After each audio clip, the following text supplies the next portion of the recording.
Hello everyone and welcome to my channel. My name is Crown and today we are going to have some more stories that I hope that you will enjoy. But before we start, it would be so much appreciated if you would subscribe to the channel, like the video if you enjoyed it, and maybe leave a comment down below. These simple clicks would mean a lot to the future of this channel and really reward the effort that I put in every day. And now, without further ado, let's go! First story.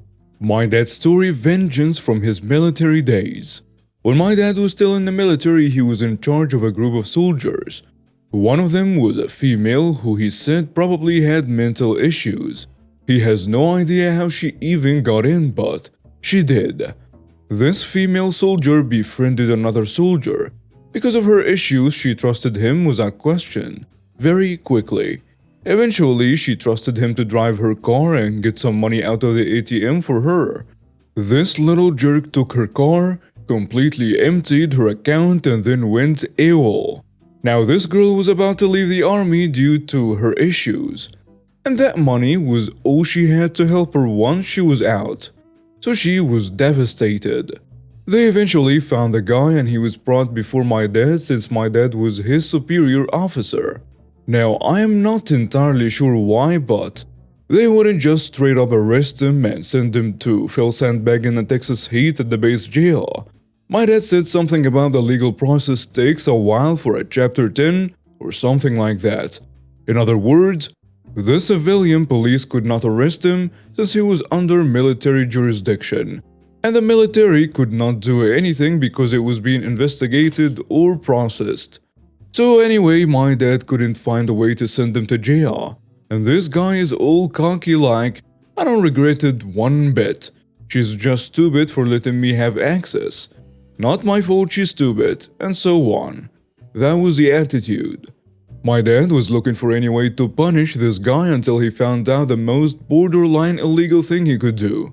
He ended up going to the guy, still sitting there with a smirk on his face, and my dad said, "Well, since you don't show any remorse and I can send you to fill up sandbags, here's what you're gonna do.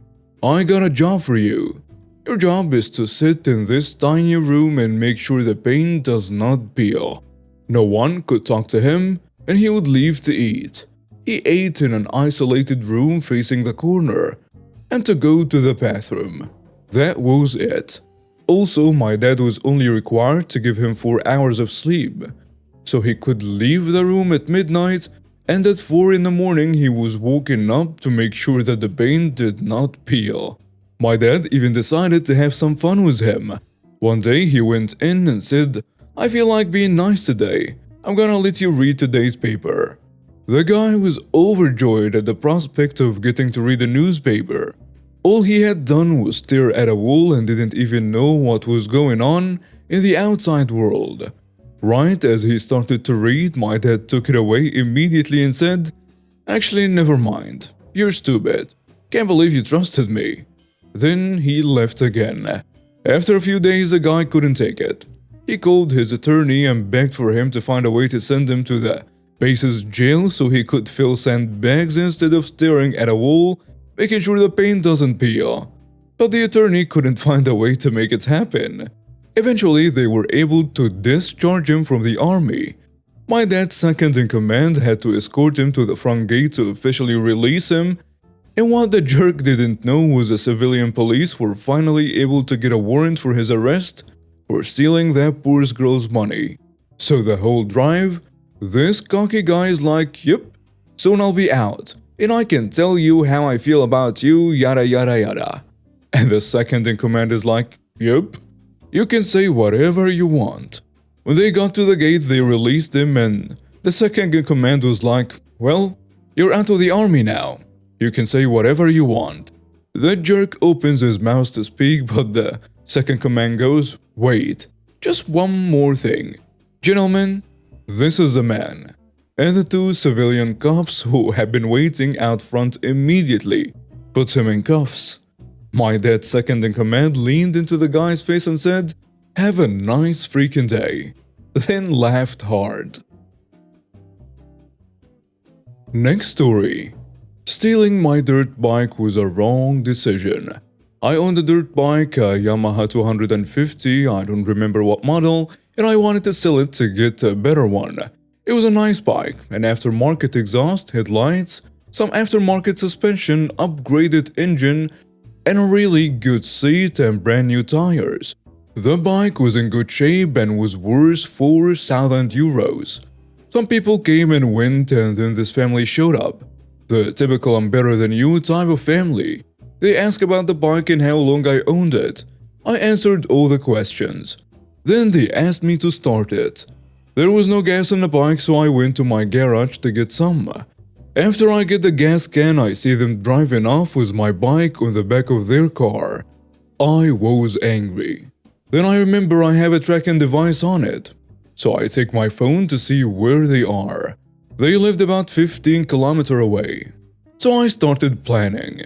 I wanted to sneak there, take my bike and drive off, revving the piss out of my engine. So I did. I went with my friend who drove me there in his car. I knew it would be missing something like fuel or battery, so I prepared something and drove there at about 11 p.m. My friend dropped me off and drove a bit away so he wouldn't be driving attention. They had an open garage, so I went in and saw it. They had spray painted the plaque, but they only painted the plastic. I went to look at the VIN number. It was a match. As I suspected, it had no fuel, so I filled it up. After checking for anything missing, I found some rattled cans of black paint that they used to paint the bike. You can see where this is going. I take the cans, spray paint everything as I'm done. I get on my bike and get ready to drive off and the battery is dead. I change the battery, and at this point I was in this garage for about 30 minutes. I again got on the bike and started it. I rev my engine and victoriously wheelie the heck out of there. I saw them running out of the house and trying to chase me. I get back home and the next day I peel out the paint. They didn't know how to paint something with a rattle can, but I sure did. The paint came off, only damaging the stickers I had on it. After a day or so, I see a post on Facebook and click on it. It is them posting pictures of how their property was vandalized and how they had to pay at least 10,000 euros to fix the damages. It was a lie, as it would have costed them around 200 euros. They say how someone stole their dirt bike and some other stuff that was worth at least another 3,000 euros. Note: I only took the bike, nothing else, so they are lying. Also, they showed every single photo except one. The sign that said, "Thieves."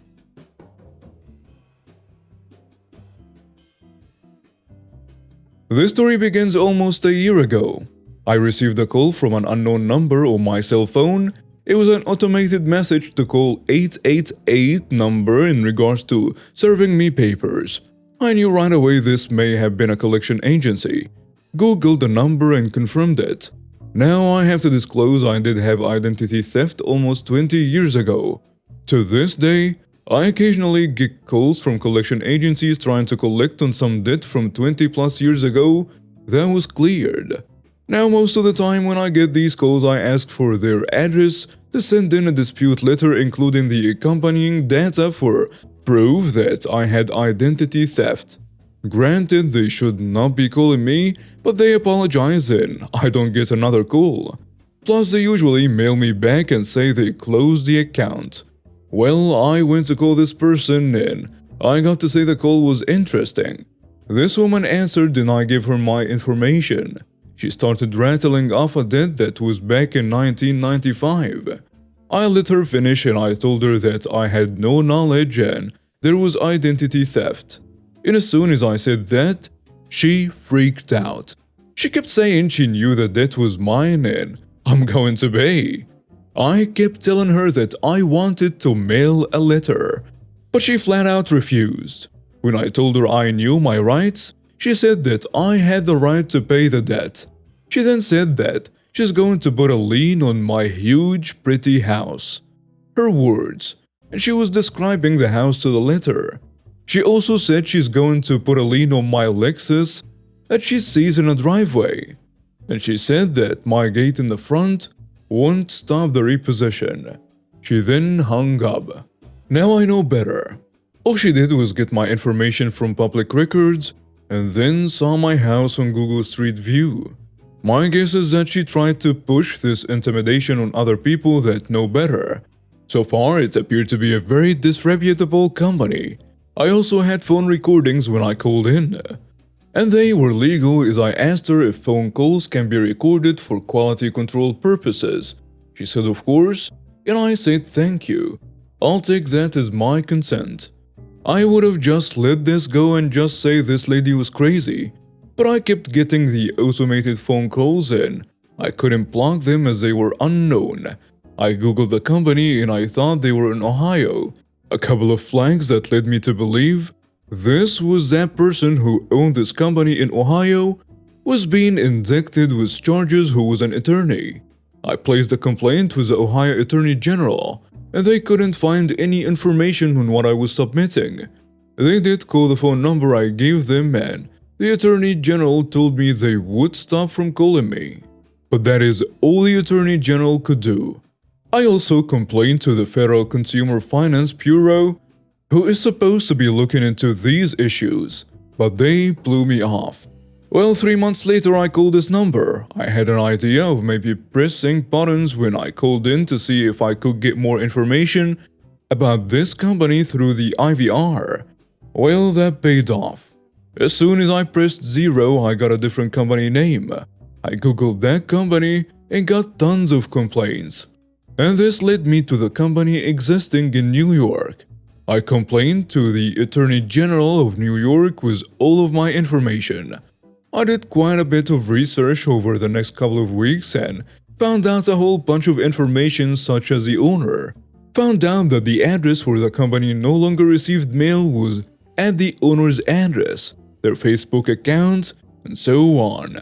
I then got another one of those unknown phone calls.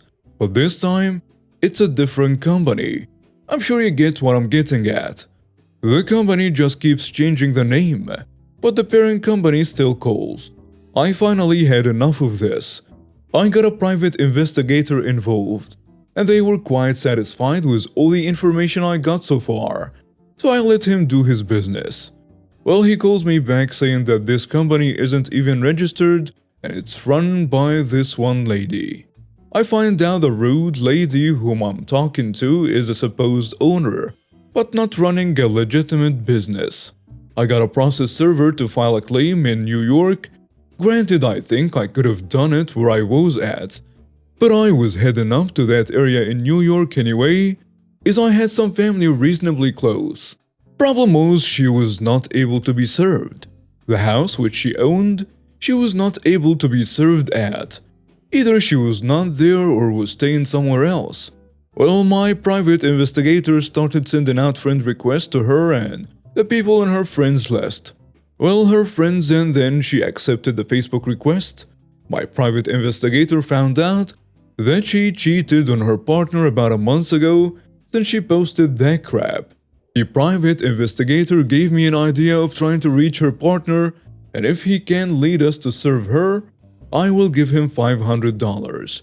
Well, we did that, and sure enough, we were finally able to serve this lady at her parents' house about 20 miles from where she was at. I fly up to New York and, since it's small claims, it's just me and this lady. For some reason, her mother is there too, but she is not representing.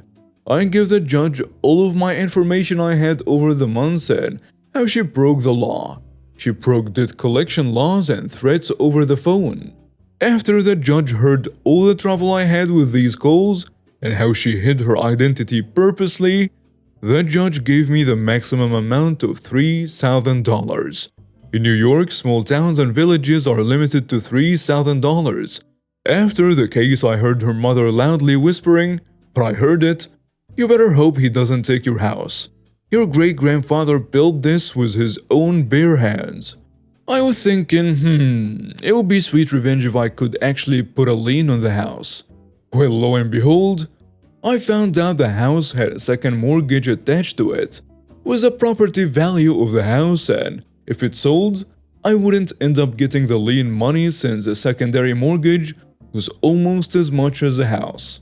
I was then contemplating how I was going to get the money from this lady.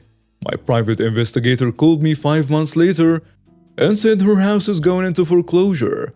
I got a proxy to bid for me, but as in most foreclosure actions, the bank buys it back as an REO.